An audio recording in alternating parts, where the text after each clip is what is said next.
Jeffrey joins me now for a review of your thoughts of the day. Absolutely, Bukola. So we'll get straight to it. And of course, the conversation, the biggest one, has to do with the Supreme Court's declaration. Yeah, so on one hand, the Supreme Court has said, send that money to the local government directly, because according to Section 162, subsection 3, all of you are tiers of government. So why are you doing this? And all of that. So it also says, don't send money to local government that don't have duly elected officials. So that has generated talking points. So let's find out what you're saying as far as that is concerned.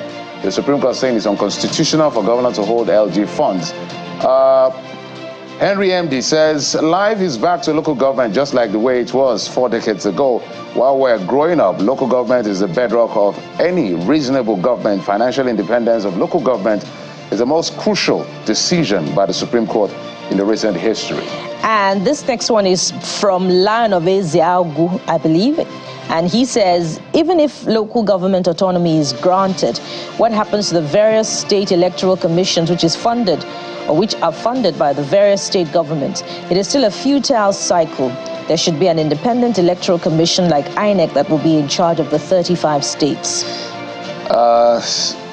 Jadiola Saminu says, apart from allowing us to practice local government autonomy as constitutionally stipulated, what this does is that it opens room for accountability. Majority of you don't know the local government chairman responsible for a local. Now autonomy is in order, and we can always. And this one is from Odumodu Bulago. Pardon me. And he says, I believe let them all conduct local government elections and remit all the money in joint accounts straight to the local government. Joint accounts straight to the local government. Joint account. So well, there will not be Jack again, But we're going to look at some of the provisions of the Constitution. Of the Constitution, absolutely. All of that issue is on 162 of the Constitution. Then the issue of democratically elected is on Section 7 of the Constitution. The senior advocate will be joining us to break it down. Steve Flenzy says, now Supreme Court has granted highest order.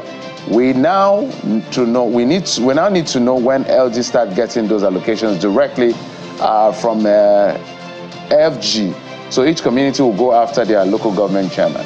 So this is the time to know who your local government chairman is. Absolutely. That is if that, direct payment will commence anytime soon. Yeah, we're also going to be helping them as media with the use of something that budget does, so you can know exactly how much is going to where, so that you see the amount. So the monies that are coming to local government right now, they are big monies. So last month, in May, the last fact, federal government got 360-something billion, states got 388 billion. Local government almost got 300 billion, about 280-something billion, minus 106 of 13% derivation. So if all of that money goes to local government, 774 of them, we should expect change. But people are saying these are the same politicians. Life in local government administration. Well, the next talking point is still on Supreme Court's ordering immediate direct payment of local government allocations. And the first one is from Kamoru Kende, who says, having a constitutional financial autonomy to directly receive the fund is one thing, and judicious application, accountability, and transparency are entirely a different ball game. Hope it won't be an avenue for these chairmen to augment and step their profligacy. We hope not. That's a concern. So, Chairman, if you're listening, know that you don't have immunity. If you steal our money, we pick you up immediately. Immediately. The FCC will be on your trail. Doom says a good development we must admit. But this isn't a full game changer. To ensure holistic autonomy for LGA's election should be conducted concurrently with other major elections by INEC. That way, an absolute separation and independence of LGA's is ensured.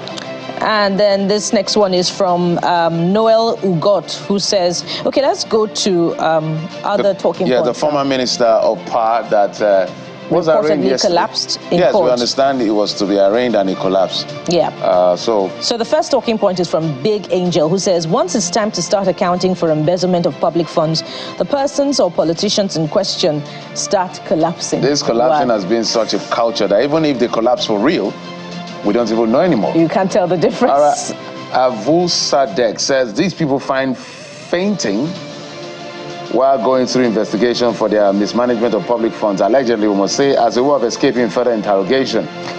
It's high time for the government not to tolerate it anymore. If fainting if fainted, let them die, or take them to prison instead of the hospital. I don't know. Certainly not. You know, but the courts become... They have a right to life. And every now and then, a very veritable ground for inspiration for Nollywood producers. Well, this next one is from Ife Kayode, who says, no record of him collapsing for once while in office. It's time to give account. Collapsing mode activated. All right, let's move on now. The NLC and the TUC, Organized Labour, met with the president yesterday, and they had a conversation. So we had a conversation with the NLC president, and he said, well, that conversation was not about negotiation of anybody shifting grounds. The federal government is saying 62,000. They are saying 250,000, so they have postponed their meeting to next week. So, but I heard that the NLC president in that conversation with you yesterday, and some of the concerns that he presented from the president does make me comfortable on behalf of Labour and indeed organized Labour. But we hope that, you know, the federal government will shift ground a little more. I think they will. Okay, Sema says back and forth on the logic that requires simpler solution. Scrap monthly minimum wage and switch to per hour pay, then see how effective the workforce will be. Even politicians too should be paid hourly, and we might save a whole lot. If we do that, even members of the House of Reps and Senate, some will not be collecting money because they never show up as much as they should show up. If Nigerians have tightened their belt a lot, you know, over the last 1 year plus, politicians should also begin to tighten their belt. All right. We can't say that the next enough. One, Agbalaka says the country can afford to pay more than that to its workers once it gets rid of kleptocrats and corrupt politicians.